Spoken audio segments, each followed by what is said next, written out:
Olá, pessoal, tudo bem? Thiago da Capitalismo falando. Estou aqui hoje com vocês para falar a respeito aí daquilo que nós chamamos, daquelas que nós chamamos as 8 piores ações da bolsa. Deixo claro o convite para quem não é inscrito se inscrever no canal e para quem gostar do vídeo dar um like, compartilhar e não esqueçam de deixar aqui nos comentários as ações que vocês queiram que nós comentemos nos próximos vídeos.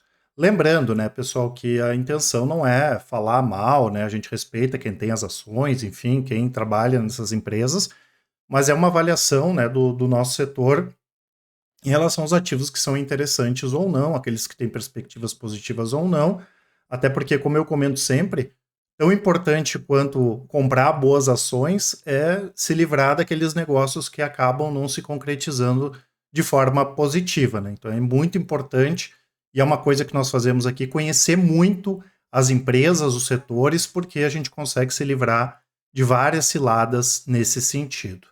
Quero deixar aqui também, pessoal, para quem não baixou, o relatório grátis falando sobre Petrobras, as nossas perspectivas, né, futuras aí da Petrobras, se vale a pena ficar com as ações, se vale a pena comprar, vender, enfim. Vou deixar aqui na descrição e nos comentários. No dia, pessoal, aqui no dia, em setembro de 2021, né, eu fiz um vídeo, né, falando sobre o que eu chamei ali das 8 piores ações da Bolsa, que eram ações bastante pedidas por vocês do setor de construção. Tá? A única que mudou de nome aqui é a FICA, né, que era a CR2 que mudou o nome aqui, o código, mas as ações ali ficaram com a mesma variação, então fica tudo igual. Tá? Foi no dia 29 de nove de 2021, eu fiz esse vídeo falando sobre algumas dessas ações, todas do setor de construção, como eu comentei, porque muita gente estava falando, né, e comentando e comprando essas ações em função da recuperação do setor imobiliário que nós tivemos ali desde meados de maio de 2020 até praticamente o início de 2022. Lembrando que quando a pandemia explodiu, né, houve aquela retração e do nada saiu muita gente comprando imóveis, né, e o setor realmente ele deu uma puxada boa, tá? E nesse vídeo nós falamos um pouco a respeito de cada uma dessas empresas, né, e os desafios que essas empresas tinham e que a chance dessas empresas recuperarem era praticamente nula, pois elas já tinham sérios problemas históricos, né?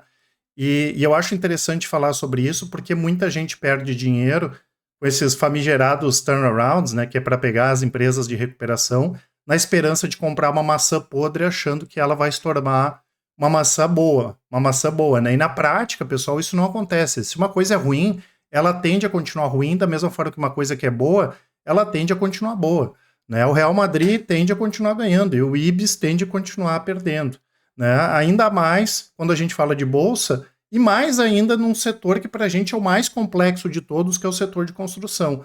Então, quando as empresas entram numa dinâmica negativa, é muito difícil sair dessa dinâmica negativa. O setor é muito complexo, né? Tem gente que diz que é varejo. O varejo é barbada perto do setor de construção. Imaginem uma obra, tem mão de obra, tem a parte elétrica, hidráulica, acabamento, tudo. É coisa que não acaba mais, né? É muito complicado o setor de construção, tá? Então, em relação às empresas em si, elas não mudaram muita coisa, né? E eu queria aproveitar, né? Porque aqui tem a variação das ações considerando desde setembro de 2021, né? E nessa época já tinha várias dessas ações, já tinham caído 70%, 80% e continuaram o movimento de queda. Ou seja, as ações que o pessoal imaginaria ou imaginava que tinham alcançado o fundo do poço, abriram a porta do alçapão e caíram mais, né? Tanto que a gente olha aqui a Helbor, 60% de queda desde setembro de 2021 até agora, a Tecnisa 61, a Gafisa 87, a Viver 91, PDG 98, Rossi 62, a FICA 64 e a RNI, que era a antiga Rodobem, 73%. E basicamente essas empresas aqui, elas têm problemas muito semelhantes, né? E que essa característica complicada, né, do setor de construção, né, que é muito complexo e tem algumas peculiaridades, tá? A primeira coisa, pessoal, que muita gente não entende do setor de construção é que vender imóvel é fácil. Ninguém tem problema de vender imóvel, tá? O complicado é ganhar dinheiro. Porque normalmente o que acontece? O juro cai, a inflação cai, a empresa vai lá, vende o imóvel e não garante o preço do material. Lembrando que é muito complexo, né? Tem vários materiais, tem mão de obra, muita coisa. Então ela já vendeu o imóvel e quando ela vai começar a construir, muitas vezes o preço da construção, o custo, está 30, 40, 50% acima do que estava antes, né? E como tu já vendeu o imóvel, tu não tem como reajustar o preço do que já foi vendido, né? Então tem muitas vezes que a empresa, quanto mais imóveis ela vende, pior, porque mais prejuízo ela vai ter, né? E outra característica interessante e que é complexa também, que tem que ter cuidado, é que o setor é tão complexo, né, que o setor pode estar bem, empresas estarem mal, né? Tem alguns setores, o setor bancário, né, a não ser que a empresa faça um erro muito grande, vai, né? O setor bancário está bem, as empresas, a maioria estão bem, o setor de energia, a mesma coisa, né? O setor de celulose, dificilmente a Suzano vai estar bem, a Klabin vai estar mal. Agora, no caso aqui de construção, pode acontecer de todas estarem bem e uma estar mal, que daqui a pouco era aquela que ninguém estava imaginando. Tanto que a gente evita ter no longo prazo construção em função disso, porque a gente teria que ter várias ações na carteira, que pode ser a melhor empresa, pode ser uma Cirela da vida, se eu não comprar no momento certo e não vender no momento certo, lá eu posso ficar, né, esperando anos aí para recuperar, caso eu compre no momento errado e a empresa não divulgue bons resultados, né? Tanto que eu até peguei ali uns comentários, né, desse vídeo, e até em função desses comentários aqui que eu tive a ideia de fazer o vídeo. Primeiro a pessoa comentando, né, a Tecnisa tá 8,18, eu tô com 40% de perdas, né? A Tecnisa tá agora aqui 1,94, né?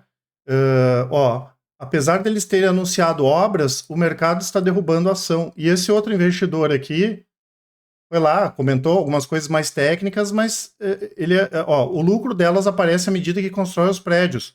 As vendas das construtoras ainda não apareceram na contabilidade. Ou seja, é o erro básico do investidor que acha que é simples avaliar esse setor, porque ele acha que operacionalmente a empresa está bem, que vai ter resultado na última linha. Então, evitem ao máximo, tá, pessoal, o setor de construção, especialmente para o longo prazo.